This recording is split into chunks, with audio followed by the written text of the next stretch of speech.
Hi friends, இன்றைக்கி என்ன video பார்க்க போகிறோன்னா, நம்ம ஒரு ஷாப்பிங் வீடியோ தான் பார்க்க போகிறோம். சின்ன பிள்ளை கூட்டிகிட்டு நம்ம வந்து துணி கடைக்கு தாங்க போயிருந்தோம். நம்ம கொஞ்சம் நிறையா பொருள் வாங்க வேண்டியது இருக்குது. எங்கெங்கே போய் என்னென்ன வாங்கணுங்கிறது இந்த வீடியோவில் பார்க்கலாம் வாங்க. ஃபஸ்ட்டு ட்ரெஸ் கடைக்கு போய் சின்ன பிள்ளைக்கு வந்து ஒரு சுடி தான் எடுத்திருந்தோம். ஒரு வழியாக செலெக்ஷன்லாம் பண்ணி பிள்ளைக்கு பிடிச்ச மாதிரி ஒரு சுடி ஒன்று எடுத்துட்டோம். லாங் சுடி எடுத்தாச்சு. அடுத்து நம்ம சந்தைக்கு தாங்க போகலாம். நம்ம ஊர் சந்தை அப்படின்னு பார்க்கலாம்.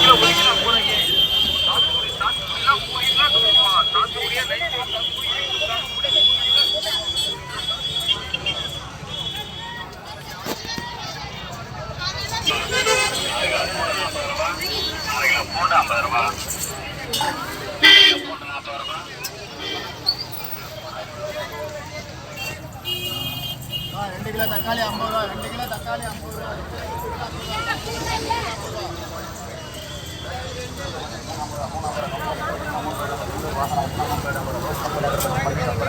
நம்ம ஊர் சந்தையை பார்த்துருப்பீங்க. உங்கள் ஊரில் சந்தை எப்படி இருக்குன்னு சொல்லி மறக்காமல் கமெண்ட் பண்ணுங்கள். செம்ம கூட்டமாக இருக்கும். ஆனால் காயெல்லாம் வந்து ரேட் கம்மி தான். ஆனால் தக்காளி மட்டும் ரேட் வந்து ரொம்ப அதிகங்க. என்ன தான் நம்ம மார்க்கெட்டில் காய் வாங்கினாலும் நம்ம சந்தையில் வாங்குகிற விலைக்கும் அதுக்கும் கண்டிப்பாக டிஃப்ரெண்ட் இருக்கும். ஒரு வழியாக சந்தையில் காயெல்லாம் வாங்கியாச்சுங்க. அடுத்து பாப்பா ஃபேன்சி ஸ்டோர் போவோமா அப்படின்னு சொல்லியிருந்தாங்க. சரின்ட்டு ஃபேன்சி ஸ்டோர் தாங்க போயிருந்தோம். அதிகமாக எதையும் எடுக்க மாட்டாங்க. அவங்க எடுக்கிறது பார்த்திங்கன்னா ஸ்டிக்கரும் நெகில் பாலிஷும் தாங்க அதிகமாக விரும்பி வாங்குவாங்க. இருக்கிற நெகிலே தான் திரும்ப திரும்ப வாங்கிட்டு வந்து வைப்பாங்க. ஏன்னா அந்த அளவுக்கு அவளுக்கு நெகில் பாலிஷும் ஸ்டிக்கரும் ரொம்ப பிடிக்கும். ஒரு வழியாக பிள்ளைக்கு பிடிச்ச மாதிரி எல்லாமே வாங்கி கொடுத்தாச்சுங்க. வாங்கி கொடுத்தா அடுத்து நம்ம சூப்பர் மார்க்கெட்டு தான் போகணும். மளிகை பொருள் கொஞ்சம் இல்லை. சரின்ட்டு நம்ம எப்பயுமே போகிற சூப்பர் மார்க்கெட்டு தாங்க போயிருந்தோம். நம்மளுடைய காலத்தில் வந்து நம்ம கண்டிப்பாக வந்து சூப்பர் மார்க்கெட் இங்கெல்லாம் போய் பார்க்குறோம். நான் சின்ன பிள்ளையாக இருக்கல 90 கிட்ஸ்க்கெலாம் கண்டிப்பாக தெரியும். அப்போல்லாம் ஊர் உள்ள சின்னதாக மளிகை கடை இருக்கும். அங்கே தான் போய் மிளகாத்தூள், எண்ணெய் எல்லாமே வந்து பொட்டலம் மாதிரி மடித்து கொடுப்பாங்க. அந்த மாதிரி தான் வாங்கிட்டு வருவோம் 5 ரூபா 10 ரூபாய்க்கு. ஆனால் இப்போலாம் வந்து 5000 ரூபா கொண்டு வந்தாலும் ஒரு மாதத்துக்கு தேவையான பொருள் வாங்க முடியாது. பாருங்கள் 90 கிட்ஸ்க்கான தேவையான நம்ம சின்ன பிள்ளையாக இருக்கக்குள்ளே இருந்த மிட்டாயெல்லாம் இருந்தது ஒரு பக்கம்.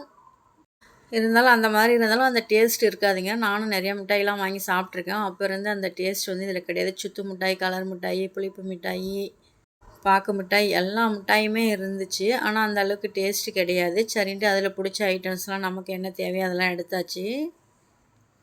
லைஃப்னால் 90 கிட்ஸ் லைஃப் தாங்க. சின்ன பிள்ளையில் நம்ம இருந்த லைஃப்பை யாராலுமே இனி வாழ்ந்துருக்கவும் முடியாது. இனி வாழ போகிறதும் கிடையாது. ஏன்னா இப்போ ஒரு சின்ன விஷயமே எடுத்துக்கங்க. லீவுனா வந்து அப்போல்லாம் எப்போ சித்திரை மாதம் வரும் லீவ் விடுவாங்க. நம்ம ஆயா வீட்டுக்கோ இல்லை மற்றவங்க ரிலேஷன் வீட்டுக்கெல்லாம் போகிறதுக்கு நம்ம அவ்வளோ ஆவலமாக இருப்போம். இப்போ பாருங்கள் பிள்ளைங்களை 1 நாள் 2 நாள் ஊருக்கு கூட்டி போனால் திரும்ப வா வீட்டுக்கு போவோம், வா வீட்டுக்கு போவோம்னு சொல்லி டார்ச்சர் பண்ணி வீட்டுக்கு கூட்டிகிட்டு வந்துடுறாங்க. காலம் எல்லாமே மாறி போச்சுன்னு சொல்லலாம். நம்மலாம் போய் தங்கியிருப்போம். வரும்போது நமக்கு புது ட்ரெஸ்லாம் வாங்கி கொடுப்பாங்க. ஆனால் நம்ம பிள்ளைங்கள பாருங்கள் 1 நாள் 2 நாள் தங்கி இருந்துட்டு அங்கே நம்ம அம்மா அப்பா கிட்டே இருக்கிற காசு வந்து கொடுக்குறத வாங்கிக்கிட்டு வந்துடுறாங்க. நான்லாம் சின்ன பிள்ளையா இருக்கல ஊரில் போய் தங்கினா எனக்கு ட்ரெஸ்லாம் எடுத்து கொடுப்பாங்க, வாங்கிட்டு வருவேன். நீங்கள் யாராவது சின்ன பிள்ளையா இருக்கல ஊருக்கு போய் தங்கி லீவில் தங்கின அனுபவம் இருந்தால் மறக்காமல் கமெண்ட் பண்ணுங்கள். முக்கியமான இந்த கடலை மிட்டாய் பாருங்கள், அதுவும் ஒரு பாக்கெட் வாங்கியிருந்தேன். கடலை மிட்டாய் வாங்கியிருந்தேன். அடுத்தெல்லாம் பார்த்துக்கிட்டிங்கன்னா இந்தமாரி கேக்கு, இந்த ஃபாரின் சாக்லேட் இந்த மாதிரி தான் இருந்துச்சு. இந்த சூப்பர் மார்க்கெட் பெரிய மார்க்கெட்னு சொல்லலாம். எல்லா பொருளுமே வீட்டுக்கு தேவையான அனைத்து பொருளுமே வந்து இங்கே கிடைக்கும் ஒரே இடமா.